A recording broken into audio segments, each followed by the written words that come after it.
Jagalah mata dari yang tak halal, agar hati tetap bersih dan tebal.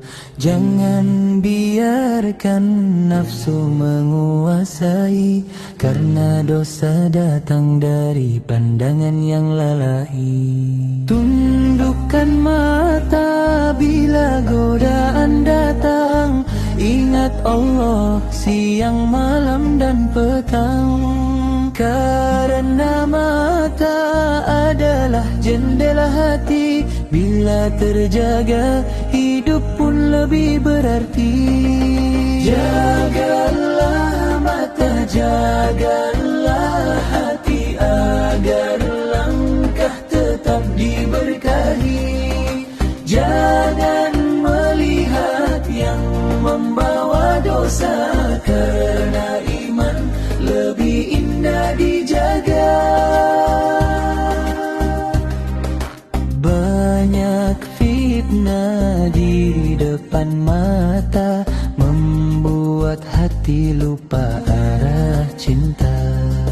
Namun orang yang mampu menjaga pandangan akan mendapat kemuliaan dan ketenangan. Jagalah mata, jagalah hati, agar hidup tenang setiap hari. Dekat kepada Allah, penuh cahaya, menuju surga dengan iman yang terjaga.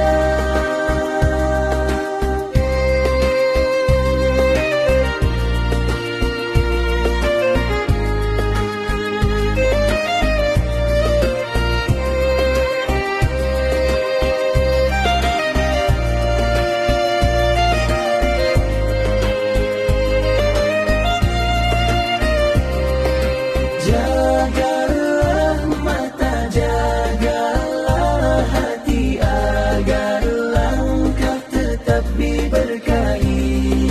Jangan melihat yang membawa dosa, karena iman lebih indah dijaga. Jagalah mata, jagalah hati, agar hidup tenang setiap hari. Dekat kepada Allah, penuh cahaya, menuju surga dengan iman yang terjaga.